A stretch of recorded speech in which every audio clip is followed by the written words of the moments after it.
రాజదర్శనం. ఈ కథను రాసిన వారు సిహెచ్ వెంకోబారావు. ఇక కథలోకి వెళ్దాం. కరిపురానికి రాజు బలవర్ధనుడు. ఆయన భార్య ఒక ఆడపిల్లను కని మరణించింది. రాజు మరొక భార్యను వివాహమాడాడు, కానీ ఆమెకు సంతానం కలగలేదు. రాజు తన కుమార్తెకు హేమ అని పేరు పెట్టుకొని ఎంతో గారాబంగా పెంచాడు. తన అనంతరం ఆమె సింహాసనం ఎక్కుతుంది కనుక ఆమెకు రాజు సమస్త విద్యలు నేర్పించాడు. హేమ బాగా చదువుకుంది కావటమే కాక ఎంతో అందగత్తె కూడాను. ఆమెను చూసి సంతోషించని మనిషి ఆమె మారుతల్లి ఒక్కతే. ఆమెడకు హేమను చూస్తే సహించరాని అసూయ.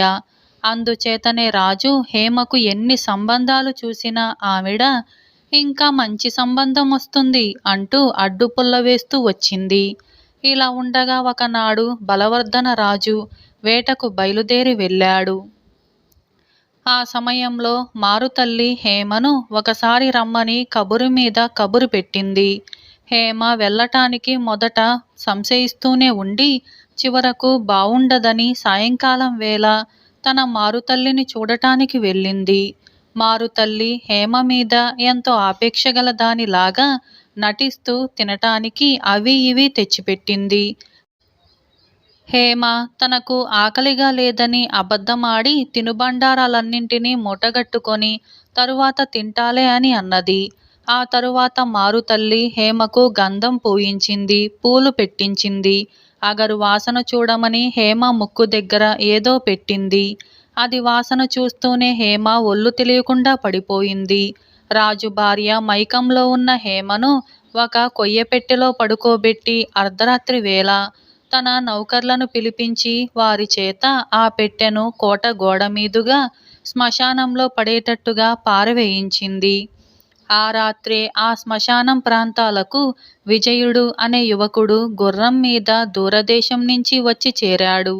చీకటిలో అతనికి ఒక పాక కనపడింది. అందులో తెల్లవారిన దాకా విశ్రమిద్దామని అతను పాక సమీపానికి వచ్చేసరికి దాని అవతల 2-3 చితులు కాలుతూ కనపడ్డాయి. అవి చూడగానే శ్మశానమని అతనికి తెలిసింది. ఆ పాక కర్మ చేసేవారి కోసం వేసింది. విజయుడు గుర్రాన్ని వెలపల కట్టేసి పాకలోకి వెళ్ళాడు. కాని అతనికి నిద్ర పట్టట్లేదు. ఇంతలో దూరాన దబేలుమని ఏదో పడిన చప్పుడు వినిపించింది. వెంటనే విజయుడు చితిలో కాలే కాష్టం ఒకటి చేతబట్టుకొని చప్పుడు వినిపించిన చోటికి వెళ్ళాడు. కాష్టం వెలుగులో అతనికి కోటగోడ, దాని పక్కనే ఒక పెట్టె కనిపించాయి.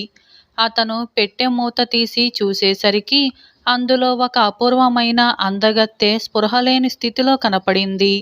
విజయుడు ఆమెను తన చేతులలోకి ఎత్తుకొని పాకలోకి చేర్చి ఆమెకు స్పృహ తెప్పించటానికి ఎన్నో ప్రయత్నాలు చేశాడు. కానీ లాభం లేకపోయింది. గిట్టని వారెవరో ఆమెకు ద్రోహం చేసి ఉంటారని అతను గ్రహించాడు. తెల్లవారబోతుంది. జనసంచారం ఆరంభమైతే ప్రమాదం. అందుచేత విజయుడు హేమను గుర్రం మీద ఎక్కించుకొని ఒక గ్రామం చేరి ఒక బ్రాహ్మడి ఇంటికి వెళ్ళి, అయ్యా, మేము చాలా దూరం నుంచి వస్తున్నాము. నా భార్యకు చాలా జబ్బుగా ఉంది. 2 రోజులు మీ ఇంట ఉండనిస్తారా? చికిత్స చేయించుకుంటాను అని అడిగాడు. గృహస్థు అందుకు సరేనని ఒక మూలగది చూపించాడు. పగలల్లా విజయుడు ఉపచారాలు చేయగా సాయంకాలానికి హేమకు స్పృహ తెలిసింది. ఆమె విజయుణ్ణి చూసి ఆశ్చర్యపోయింది. అతను తనకు తెలిసినదంతా ఆమెకు చెప్పాడు. తరువాత ఆమె అతనితో తన చరిత్ర యావత్తూ చెప్పింది. తాను అతని భార్య అయినట్టు విజయుడు గృహస్థుతో తప్పనిసరి అయి చెప్పినప్పటికీ హేమ తన ప్రాణాలు కాపాడిన విజయుణ్ణి మనసులో భర్తగా స్వీకరించింది. ఇలా కొద్ది రోజుల్లోనే హేమ ఆరోగ్యం కుదుటపడింది. కాని ఆమెకు విజయుడికి కొత్త బెడద ఒకటి వచ్చి పడింది. వేట నుంచి తిరిగి వచ్చిన బలవర్ధనుడు హేమ ఏమైందని అడిగితే ఆయన భార్య ఎవరి వెంటనో వెళ్ళిపోయింది అని చెప్పేసింది. రాజుకు ఆగ్రహం వచ్చి తన కుమార్తెను వెతకటానికి అన్ని వైపులా భటులను పంపాడు. ఈ విషయం నలుగురు చెప్పుకుంటూ ఉండగా విజయుడు విని ఇంటికి వచ్చి హేమతో సంగతంతా చెప్పేశాడు. ఇద్దరూ చర్చించుకొని ఆ రాత్రి ప్రయాణమై వెళ్ళిపోవటానికి నిశ్చయించుకున్నారు. ఎందుచేతనంటే హేమ నిజం చెప్పినా రాజు నమ్మడు. అపాయం హేమకు మాత్రమే కాక ఆమెను రక్షించిన విజయుడికి కూడా చుట్టుకుంటుంది. విజయుడు హేమ రహస్యంగా జరిపిన చర్చను ఇంటి యజమాని అయిన బ్రాహ్మడు మొత్తం విన్నాడు. హేమ రాజకుమార్తె అని, ఆమెను మారుతల్లి చంపటానికి ప్రయత్నించిందని ఆయనకు తెలిసిపోయింది. అనుకున్న ప్రకారం ఆ రాత్రే విజయుడు హేమ గుర్రం మీద ప్రయాణమై వెళ్ళిపోయారు. వారా విధంగా చాలా రోజులు ప్రయాణం చేసి జయపురం అనే నగరం చేరి సత్రంలో బస చేశారు. ఆ రాత్రి హేమకు నిద్ర పట్టలేదు. ఎన్నడూ కష్టమన్నది ఎరగకుండా రాజభోగాలు అనుభవించిన తాను అన్ని సుఖాలకు దూరమై ఎక్కడో దేశం కాని దేశంలో సత్రంలో తలదాల్చుకోవలసి వచ్చినందుకు ఆమె దుఃఖించసాగింది. విజయుడు ఆమెను ఓదార్చుతూ, విచారించకు హేమ, ఒక్కసారి ఈ ఊరి రాజు దర్శనం నాకు లభించిందంటే నిన్ను 7 అంతస్తుల మేడలో బంగారు తూగుటుయ్యాలలో ఊగించనా అని అన్నాడు. ఆ మాటలు జయపురం రాజైన భీమవర్మ చెవిన పడ్డాయి. అది ఎలా జరిగిందంటే భీమవర్మ నెలకొక రాత్రి మారువేషంలో నగరమంతా తిరిగి ప్రజలేమనుకుంటున్నారో వింటూ ఉండేవాడు. ఆ రాత్రి ఆయన మారువేషంలో సత్రం సమీపానికి వచ్చేసరికి విజయుడి మాటలు ఆయన చెవిన పడ్డాయి. ఈ యువకుడు తన దర్శనం లభించినంత మాత్రం చేతనే తన భార్యను 7 అంతస్తుల మేడలో ఎట్లా ఉంచుతాడో చూడాలని ఆయనకు ఆసక్తి కలిగింది. ఆయన మర్నాడు సభకు వస్తూనే తన మంత్రిని పిలిచి, సత్రంలో ఒక యువకుడు భార్యాసమేతుడై వచ్చి బస చేస్తున్నాడు. అతని భార్య పేరు హేమ. వెంటనే భటులను పంపి అతన్ని సభకి ఆహ్వానించండి అని అన్నాడు. రాజభటులు సత్రానికి వెళ్ళి సగౌరవంగా విజయుణ్ణి సభకు తీసుకొచ్చారు. భీమవర్మ అతన్ని చూసి తన సింహాసనం పక్కనే ఆసనం చూపి కూర్చోమని సయ్య చేశాడు. అంతకన్నా ఆయన విజయుడితో మరే సంగతి మాట్లాడలేదు. మధ్యాహ్నానికి రాజు సభ చాలించాడు. రాజుతో పాటు అందరూ లేచారు. ఎక్కువ మంది రాజుగారి వద్ద సెలవు తీసుకొని వెళ్ళిపోయారు. ఇక మిగిలిన వారు తమ తమ హోదాలను బట్టి మొదటి అంతస్తు దాకా, 2వ అంతస్తు దాకా, 3వ అంతస్తు దాకా రాజుగారిని సాగనంపి సెలవు పుచ్చుకొని కిందికి దిగిపోయారు.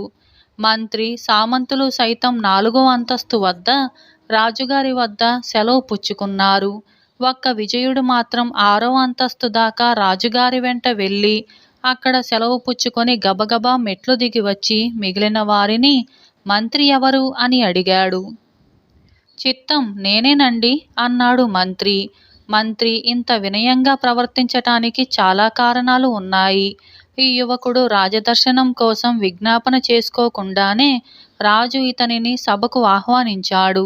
అతను వచ్చాక రాజు సింహాసనం పక్కనే చోటు చూపించాడు. సభ చాలించినాక రాజు పైకి వెళ్ళిపోయేటప్పుడు అందరూ వెనక్కు తగ్గినా కూడా ఈ కుర్రవాడు రాజు వెంట వెళ్ళాడు. రాజుకు ఇతనికి మధ్య ఇతరులు వింటూ ఉండగా ఎటువంటి సంభాషణ జరగలేదు. ఏమైనా జరిగితే ఏకాంతంగానే జరిగి ఉండాలి. వీటన్నింటినీ బట్టి ఇతను రాజుకు ఎంత ఆప్తుడో అని మంత్రి భయపడ్డాడు. ఓహో, మంత్రి తమరేనా? అయితే నాకు వెంటనే 1000 మంది కూలీలను, పలుగులను ఇప్పించండి. 100 గజాల గొలుసుతో 300 మంది రక్షక భటులను ఇప్పించండి అన్నాడు విజయుడు. ఇదంతా రాజుగారి ఆజ్ఞ అయింది కాబోలుననుకొని మంత్రి తక్షణమే విజయుడు కోరిన ఏర్పాట్లన్నీ చేశాడు. విజయుడు కూలీలను, రక్షక భటులను, పలుగులను, గొలుసులను వెంటబెట్టుకొని వీధుల వెంబడి బయలుదేరాడు. కొత్త మేడలు, పెద్ద పెద్ద భవంతులు కనిపించిన చోటనల్లా ఆగి అతను ఆ మేడలు గల వాళ్లతో, వీధులు పెద్దవి చేస్తున్నాం, ఈ ఇల్లెవరిది అని అడగసాగాడు. మొట్టమొదటి ఇంటి వద్ద ఇల్లుగల మనిషి, చిత్తం ఈ ఇల్లు నాదేనండి అని అన్నాడు. మీరు వెంటనే ఇల్లు ఖాళీ చెయ్యండి, ఈ ఇల్లు పగలగొట్టాలి. చూస్తారేం, రా పలుగులు అన్నాడు విజయుడు. ఇంటి యజమాని హడలిపోయి, అయ్యా కొంచెం నిదానించండి, ఒక్క క్షణం లోపలికి దయచెయ్యాలి అంటూ విజయుణ్ణి లోపలికి తీసుకెళ్ళాడు. సంచులలో ధనం తెచ్చి విజయుడి ముందు పెట్టి కటాక్షించాలి కొత్త ఇల్లు అని అన్నాడు. సరే అంటూ విజయుడు సంచులు పట్టుకొని మరొక చోటికి వెళ్ళాడు. ఈ విధంగా అతను సాయంకాలం దాకా నగరమంతా తిరిగి అంతులేని సొమ్మును సంపాదించాడు. చీకటి పడ్డాక అతను తన వెంట వచ్చిన వారందరికీ బహుమతులిచ్చి, ఇక మీరు వెళ్ళండి, పని పడితే మళ్ళీ మంత్రి ద్వారా నేనే కబురు చేస్తాలే అని వారిని పంపేశాడు. ఇలా మర్నాడే విజయుడు తాను సంపాదించిన ధనరాశులతో నగరం మధ్యన ఒక 7 మేడ కొనేసి అందులో దేదీప్యమానంగా దీపాలు, ఖరీదైన సామాను, ఇతర తూగుటుయ్యాల ఏర్పాటు చేసి అందులో హేమకు తగిన రాణివాసం కట్టించి ఆనాటి నుంచి సుఖంగా ఆమెతో కాపురం చేయసాగాడు. ఇలా నెల తిరిగి వచ్చింది. మళ్ళీ ఒక రాత్రి భీమవర్మ మారువేషం వేసుకొని నగర పర్యటన ఆరంభించాడు. ఆయన నగర మధ్యానికి వచ్చేసరికి రాజసౌధాన్ని తలదన్నే 7 భవంతి దేదీప్యమానంగా వెలిగిపోతూ కనిపించింది. అక్కడ అలా వెలిగిపోయే భవంతి ఉండటం ఆయన ఎన్నడూ గమనించలేదు. ఆ ఇంటిని గురించి రాజు ఆరా తీయించాడు. నెల క్రితం తాను కొలువుకి పిలిపించిన యువకుడే ఆ మేడకు యజమాని అని తెలిసింది. రాజు ఆశ్చర్యానికి అంతులేదు. వీడెవడో ఉద్దండులాగా ఉన్నాడు, అన్నంత పని చేశాడే అనుకుని భీమవర్మ విజయుణ్ణి పిలిపించి జరిగినదంతా తెలుసుకున్నాడు. తన మంత్రి వట్టి బుద్ధిహీనుడని, అంతకంటే విజయుడే ఎంతో సమర్థుడని తోచి రాజు విజయుణ్ణి ఆనాటి నుంచే తన మంత్రిగా నియమించుకున్నాడు. ఇలా కొంతకాలం గడిచింది. హేమ గర్భవతిగా ఉండి కాలక్రమాన మగ శిశువును కన్నది. మంత్రిగారికి కుమారుడు కలిగాడని ఊరంతా ఉత్సవాలు చేశారు. కానీ హేమకు మాత్రం ఏమాత్రమూ ఆనందము కలగలేదు. తన తండ్రి రాజ్యానికి రాజు కావలసిన తన భర్త ఇంకొక రాజు కింద మంత్రిగా ఉండటమో, యువరాజు అనిపించుకోవలసిన తన కుమారుణ్ణి అందరూ మంత్రి కొడుకు అనటమో ఆమెను బాధించింది. ఆమె మనసు ఎన్నోసార్లు స్వదేశం మీదికి, తండ్రి మీదికి పోయింది. కానీ హేమకు స్వదేశం వెళ్ళే అర్హత లేదు. ఆమె కనిపిస్తే బలవర్ధన మహారాజు తల తీయించేస్తాడు. మారుతల్లి హేమను చంపటానికి యత్నించిందని ఇంతకాలమయ్యాక రుజువు చేయటం అసంభవం. మీదు మిక్కిలి హేమ ఎవరితోనో వెళ్ళిపోయిందని మారుతల్లి చేసిన ఆరోపణకు ప్రత్యక్ష సాక్ష్యంగా విజయుడు, అతనికి పుట్టిన కొడుకు ఉన్నారు. అందుచేత హేమ తన కోరికను అణుచుకుంది. కానీ నిజం దాగలేదు. మొదట హేమకు ఆశ్రయమిచ్చిన బ్రాహ్మడు రాజుగారి వద్దకు వెళ్ళి నిజమంతా చెప్పేశాడు. తాను వేటకు పోయి ఉన్న సమయంలో హేమను తన భార్య చంపటానికి ప్రయత్నించిందని, ఆమెనెవరో యువకుడు రక్షించాడని, తరువాత ప్రాణరక్షణార్థం తన కుమార్తె ఎటో వెళ్ళిపోయిందని తెలుసుకున్న బలవర్ధన మహారాజు చాలా చింతించాడు. ఆయన తన భార్యను చెరసాలలో పెట్టించి కుమార్తె కోసం దేశాల మీద మనుషులను పంపాడు. వీరిలో కొందరు జయపురం వచ్చారు. వారు అక్కడి సత్రంలో బస చేసి చెప్పిన ఈ విచిత్ర కథ విజయుడి దాకా వెళ్ళింది. వెంటనే అతను హేమతో ఆ విషయం చెప్పేశాడు. తన కొరకు తండ్రి వెతికిస్తున్నాడని తెలియగానే హేమకు ఎక్కడా లేని ఆనందము వచ్చింది. తరువాత విజయుడు భీమవర్మతో జరిగిన సంగతులన్నీ చెప్పి ఆయన వద్ద సెలవు పుచ్చుకొని భార్యతో కుమారుడితో కలిసి కరిపురం వెళ్ళాడు. బలవర్ధనుడి ఆనందానికి మేరలేదు. ఆయన తన సింహాసనాన్ని విజయుడికిచ్చి మనవడిని యువరాజుగా ప్రకటించాడు. ఇలా రాజదర్శనం అనే ఈ కథ సమాప్తమైంది. అలాగే మరొక కథ రాక్షస వివాహం. ఇది బేతాళ కథ. ఇక కథలోకి వెళ్దాం. పట్టు వదలని విక్రమార్కుడు చెట్టు వద్దకు తిరిగి వెళ్ళి చెట్టుపై నుంచి శవాన్ని దించి భుజాన వేసుకొని ఎప్పటిలాగే మౌనంగా శ్మశానం కేసి నడవసాగాడు. అప్పుడు శవంలోని బేతాళుడు, రాజా, నువ్వు ఎవరి మాట నమ్మి ఈ అపరాత్రి వేళ ఇలా శ్రమ పడుతున్నావో కానీ సింహపురి రాజైన విజయ వసంతుడిలాగా మాట తప్పేవారు ఉంటారు. నీకు శ్రమ తెలియకుండా అతని కథ చెబుతాను విను అంటూ ఇలా చెప్పసాగాడు. విజయవసంతుడు అసాధారణమైన బల పరాక్రమాలు కలవాడు. యుద్ధ విద్యలలో అతనికి సమానులు లేరని ప్రతీతి. అతనికి అరుణకుమారి అని ఒక కుమార్తె ఉండేది. తండ్రి పరాక్రమంలాగే ఆమె అందం కూడా దేశ దేశాల మారుమోగిపోయింది. అరుణకుమారి యుక్త వయస్కురాలైంది.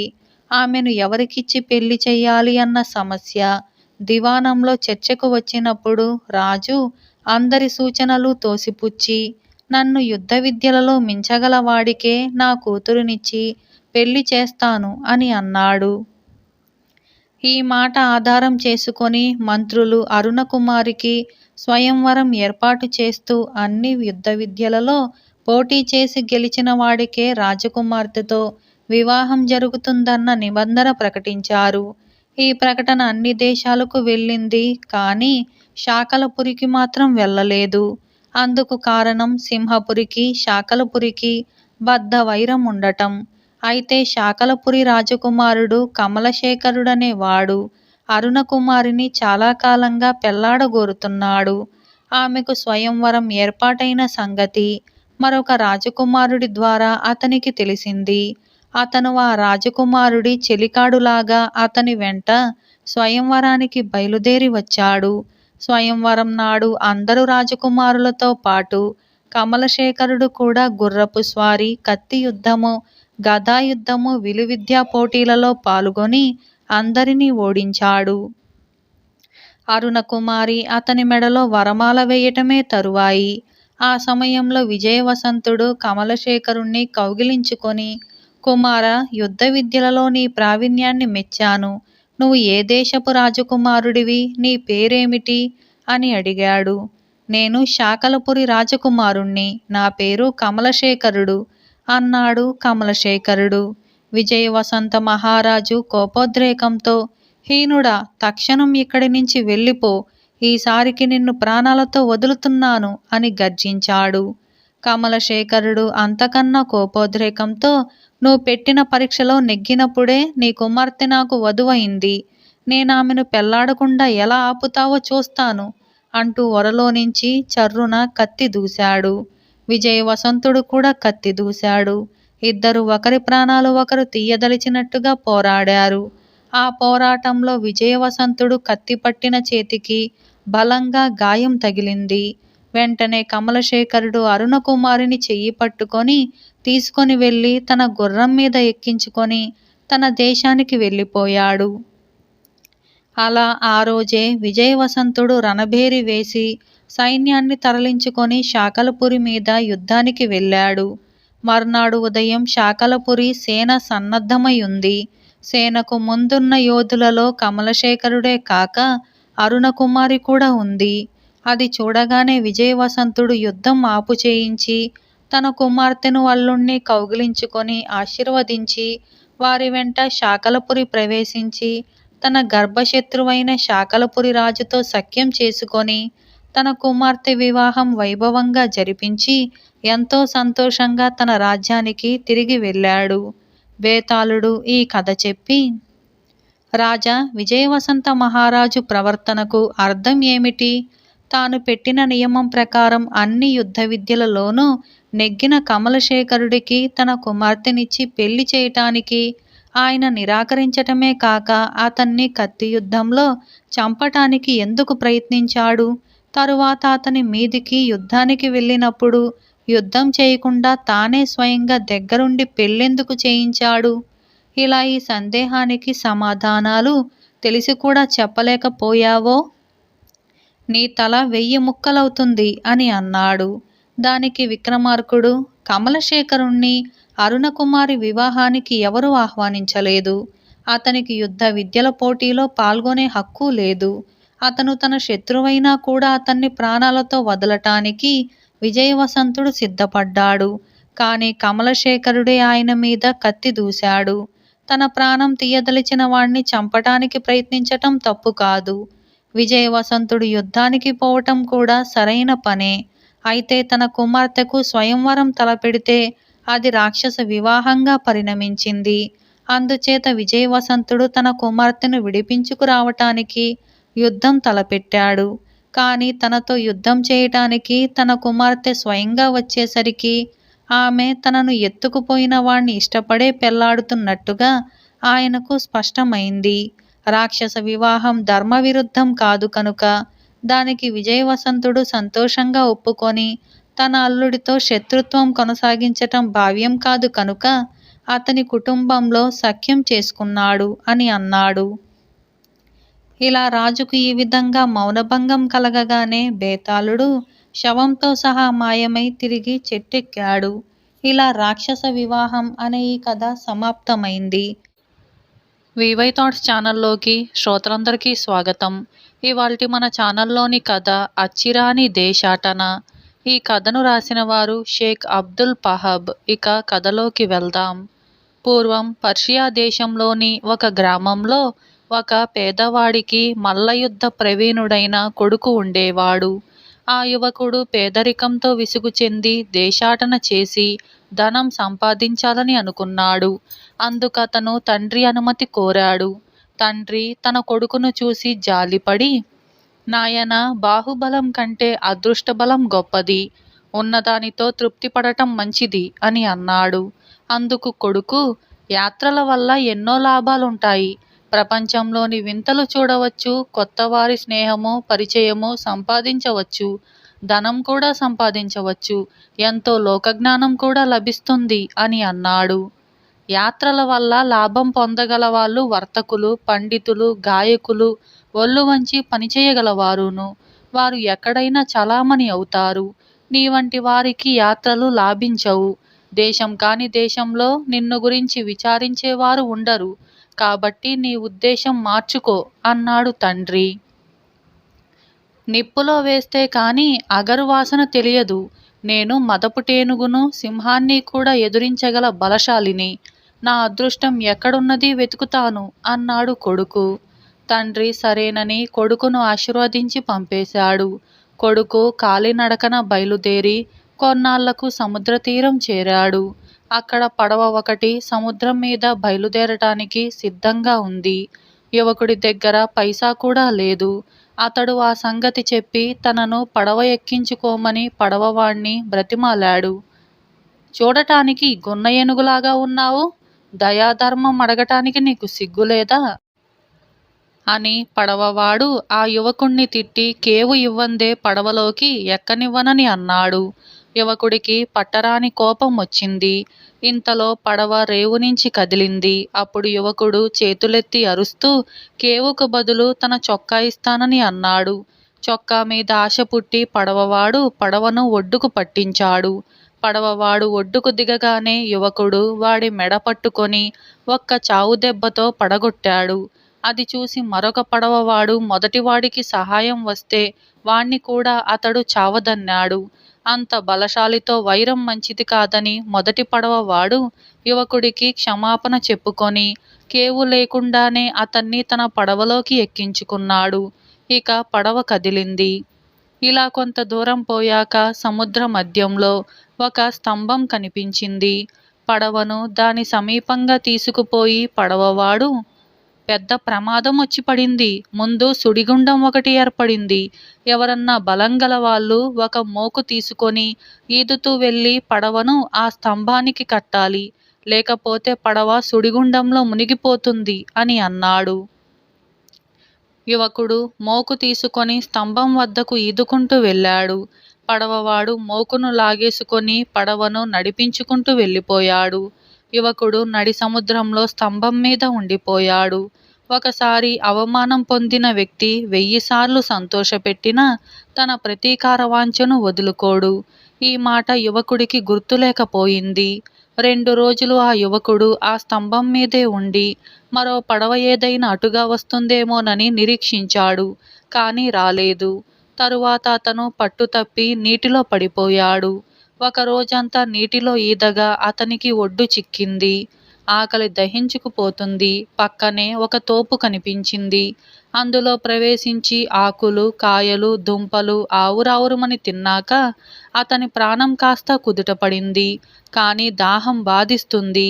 నడిచేటందుకు శక్తి వచ్చింది. కొంత దూరం నడిచేసరికి యాత్రికుల బృందం ఒకటి కనిపించింది. వాళ్ళున్న చోట ఒక బావి కూడా ఉంది. ఆ బావి గల మనిషి యాత్రికులకు డబ్బు తీసుకొని నీరిస్తున్నాడు. వాడొక ఏనుగులాగా పొట్టిగా ఉన్నాడు. యువకుడు వాణ్ణి మంచినీళ్ళడిగాడు. పొట్టివాడు ఇవ్వనని అన్నాడు. యువకుడికి నాలుక పిడచగట్టుకుపోయి మాట కూడా సరిగ్గా రావటం లేదు. అతను ఆ పొట్టివాణ్ణి దూరంగా విసిరేసి కుండలో నీళ్లు గడగడా తాగేశాడు. ప్రాణం లేచి వచ్చింది. పొట్టివాడు యాత్రికులు తన మీద పడాలని చూస్తే ఎలాగో తప్పించుకొని ఎడారి దారి పట్టాడు. యువకుడు కొంత దూరం పోయేసరికి చీకటి పడింది. ఎక్కడా జనసంచారాలు కనిపించలేదు. అతను నడక సాగించాడు. అతను గాఢాంధకారంలో పడిపోతూ ఉంటే దూరంగా దీపం కాంతి కనపడింది. అది ఒక వర్తకుల బిడారు. వర్తకులు దొంగల భయంతో ప్రాణాలు అరచేత పట్టుకొని ఉన్నారు. ఆ సంగతి తెలిసి యువకుడు వారితో, మీరేమీ భయపడకండి, నేనొక్కడ్నే 50 మందికి జవాబు చెప్పగలను. నేనుండగా మిమ్మల్ని ఎవరూ ఏమీ చేయలేరు అని అన్నాడు. ఆ మాటకు వర్తకులు సంతోషించి అతనికి ఆహార పానీయాలు ఇచ్చారు. యువకుడు తృప్తిగా తిని నీరు తాగి నిద్రముంచుకురాగా గురకపెట్టి నిద్రపోసాగాడు. అప్పుడు వర్తకులలో ఒకడు మిగిలిన వాళ్లతో, సోదరులారా, దొంగల భయం కంటే ఈ యువకుడి భయమే జాస్తిగా ఉండేట్టుగా కనపడుతుంది. ఇతను దొంగ కాడని మనకేం తెలుసు? నిజం దేవుడికే తెలియాలి. ఇతన్ని ఇక్కడే వదిలి మనం వెళ్ళిపోవటం మేలు అని అన్నాడు. మిగిలిన వర్తకులలో కూడా సందేహం తల ఎత్తింది. వాళ్ళు అతన్ని అక్కడే వదిలి ముందుకు సాగిపోయారు. యువకుడికి మెలకువ వచ్చేసరికి తెల్లవార వస్తుంది. వర్తకుల బిడారు లేదు. ఆహా, తండ్రి చెప్పిన మాట నిజమైంది కదా అని అనుకున్నాడు. అంతలో దూరాన కత్తులు టకటకామనటం వినిపించింది. యువకుడు అటుగా వెళ్ళేసరికి ఒక అందమైన యువకుడు అనేక మంది దొంగలతో హోరాహోరీ పోరాడుతూ ఉన్నాడు. మన యువకుడు కూడా దొంగల మీదికి కలియబడ్డాడు. 2 యువకుల ధాటికి తట్టుకోలేక దొంగలు పారిపోయారు. అందమైన యువకుడు మన యువకుడితో, సోదరా, నువ్వెవరో నాకు తెలియదు. సమయానికి నువ్వు రాకపోతే ఈనాడు నా ప్రాణాలు నిలిచేవి కావు. నేనీ దేశపు యువరాజును. నాకు చేసిన సహాయానికి నా ఆతిథ్యం స్వీకరించమని కోరుకుంటున్నాను అని అన్నాడు.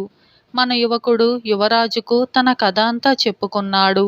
యువరాజు అతన్ని కొంతకాలం తన వద్ద ఉంచుకొని అనేక కానుకలిచ్చి ఇంటికి పంపేశాడు.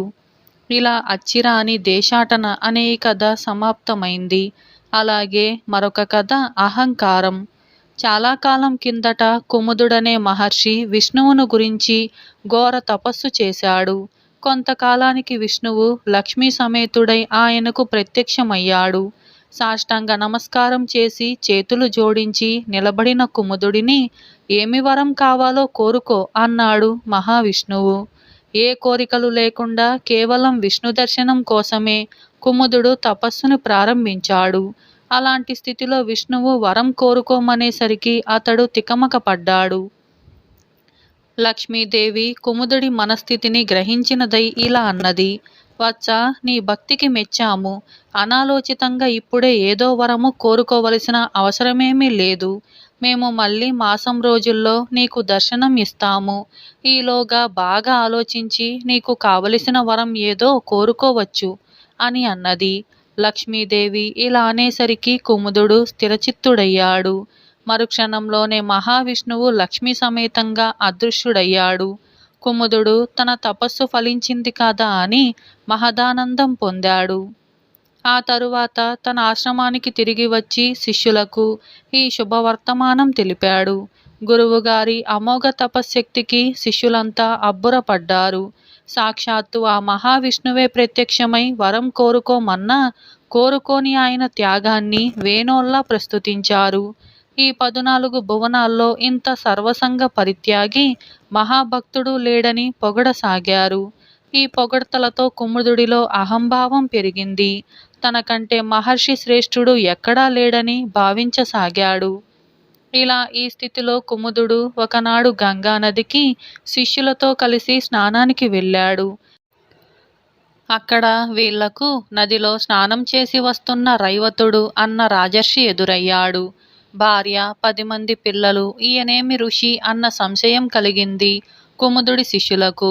సంశయ నివృత్తికై వాళ్ళు గురువును ప్రశ్నించారు. అందుకు కుముదుడు, ఈ రైవతుడు ఋషినామానికి ఎలా అర్హుడో నాకు తెలియటం లేదు. సర్వసంగ పరిత్యాగం చేసి ఆకు అలమలు తింటూ అడవుల్లో తపస్సు చేసే వాళ్ళకే దైవదర్శనం దుర్లభం గదా అన్నాడు ఈసడింపుగా. అలా అన్నాడే కాని కుముదుడికి తన జవాబు తనకే సంతృప్తికరంగా లేదు. విష్ణుమూర్తి ఇక కొద్ది దినాల్లో ప్రత్యక్షమవుతాడనగా ఆయననే అడిగి సంశయ నివారణ చేసుకుందామని అనుకున్నాడు. ఇలా నెల రోజులు గడిచేసరికి విష్ణుమూర్తి లక్ష్మీ సమేతుడై తిరిగి కుముదుడికి ప్రత్యక్షమయ్యాడు. వరాలు కోరే సంగతి మరిచిపోయిన కుముదుడు రైవత రాజర్షిని గురించిన తన సంశయాన్ని తీర్చవలసిందని విష్ణుమూర్తిని అడిగాడు. అందుకు విష్ణుమూర్తి నవ్వుతూ, కుముద, నాకు భక్తి ప్రధానం. మనస్సు నిర్మలం కానప్పుడు సన్యాసం స్వీకరిస్తే మాత్రం ఏముంది? అయినా నీకు పూర్తిగా సంశయ నివృత్తి కావాలంటే శ్రీశైలం దగ్గర ఉన్న స్వర్ణాగ్రహారానికి వెళ్ళు. అక్కడ సుదర్శనుడు అనే ఆయన వల్ల సంశయ నివృత్తి కలుగుతుంది అని చెప్పి అంతర్ధానమయ్యాడు. ఆ తరువాత కుముదుడు తన శిష్య బృందంతో శ్రీశైలానికి బయలుదేరాడు. కొన్ని రోజుల ప్రయాణానంతరం అక్కడికి చేరాడు. ఒకనాటి ఉదయం శిష్యులు వెంట రాగా పాతాళ గంగలో స్నానానికి వెళ్ళాడు. అందరూ స్నానాలు చేస్తున్నంతలో ఒక ముసలి వచ్చి కుముదుడి కాలు పట్టుకుంది. గురువుగారిని ముసలి పట్టుకోవటం చూసిన శిష్యులు భయకంపితులై కేకలు వేయసాగారు. కాని కుముదుడు నిర్భయంగా దానికేసి తీవ్ర దుక్కులతో చూశాడు. అతని తపోశక్తి వల్ల మరుక్షణమే మొసలి గిలగిలా కొట్టుకొని ప్రాణాలు విడిచింది. ఈ సంఘటనతో కుముదుడిలోని అహంభావం మరికాస్త వృద్ధి అయింది. 1-2 రోజుల తరువాత కుముదుడు స్వర్ణాగ్రహారానికి వెళ్ళాడు. తీరా ఆయన అక్కడికి వెళ్ళేసరికి సుధర్ముడు ఇంట లేడు. సుధర్ముడి భార్య ఆ సమయంలో తలుపు పక్కనే కూర్చొని ఒక పాత చీర చిరుగులు కుడుతూ ఉంది. కుముదుడిని చూసి భర్త వచ్చే వరకు ఆ బయట అరుగు మీద కూర్చోవలసిందిగా చెప్పింది. తన వంటి గొప్ప ఋషికి తగిన మర్యాద జరగలేదని కుముదుడికి చాలా కోపం వచ్చింది. తలుపు చాటున కూర్చొని ఉన్న సుధర్ముడి భార్యకేసి తీవ్ర దుక్కులతో చూశాడు. కాని మొసలిలాగా ఆమె గిలగిలా తన్నుకొని కింద పడలేదు. దీనితో కుముదుడికి తన తపోశక్తి మీద కొంత అపనమ్మకం ఏర్పడింది. అంతలో సుధర్ముడు అక్కడికి వచ్చి అతిథులనందరినీ గృహంలోకి ఆహ్వానించాడు. కాసేపటికల్లా వంట సిద్ధం చేసి అందరికీ భోజనం వడ్డించింది సుధర్ముడి భార్య. కుముదుడు విస్తరి ముందు కూర్చున్నాడు. వంటకాలు ఏ కారణం చేతనో చాలా చల్లగా ఉన్నాయి. కుముదుడికి చాలా కోపం వచ్చింది. అతడు హేళనగా, సుధర్మ, వంటకాలన్నీ తగని వేడిగా ఉన్నాయే అని అన్నాడు. సుధర్ముడు కుముదుడి హేళనను గ్రహించాడు. స్వామి, అయితే ఈ విసనకర్రతో విసురుతాను అంటూ చేతనున్న విసరకర్రతో విసరసాగాడు. నిమిషంలో కుముదుడి విస్తటిలోని పాత్రలన్నీ వేడెక్కి పొగలు కక్కసాగాయి. కుముదుడు ఆశ్చర్యపోయాడు. చేయి కడుక్కునేటందుకు బావి దగ్గరకు వెళితే అక్కడ మరొక వింత దృశ్యం కుముదుడిని కలవరపెట్టింది. బావి గిలక మీద సగం లాగి వదిలిన చేంతాడు బావిలో వేలాడుతూ ఉన్న నిండు బొక్కెన అతడి కంట పడ్డాయి. నీళ్లు చేదుతూ ఉండగా మా వారు పిలిస్తే చేద అక్కడే వదిలి వెళ్ళాను అంటూ సుధర్ముడి భార్య నవ్వుతూ కుముదుడితో చెప్పింది. తనకంటే గొప్ప తపశ్శాలి లేడని, సంసార కూపంలో పడి ఉన్న వాళ్ళు అల్పులని భావించే కుముదుడికి గర్వభంగమైంది. అతడు చేతులు జోడించి సుధర్ముడికి నమస్కరిస్తూ, సుధర్మ, మీరు మహనీయులు. సర్వసంగ పరిత్యాగులై తపస్సు చెయ్యని వారికి కూడా మోక్షం ఉంటుందా అని అడిగాడు. అందుకు సుధర్ముడు, కుముద, నిర్మలమైన మనస్సుతో దేవుడిని ఎక్కడ ఉండి ప్రార్థించినా ముక్తి లభ్యమవుతుంది. అడవులలో కందమూలాలు తింటూ ముక్కు మూసుకు కూర్చున్నా నిర్మలమైన మనస్సు లేని అహంకారికి మోక్షద్వారం తెరవబడదు అని చెప్పాడు. ఈ విధంగా కుముదుడికి సంశయ నివృత్తి కలగటమే కాక అహంకారం కూడా నశించింది. ఆనాటి నుంచి నిర్మల చిత్తంతో భగవద్ధ్యానం చేసి ముక్తి పొందాడు.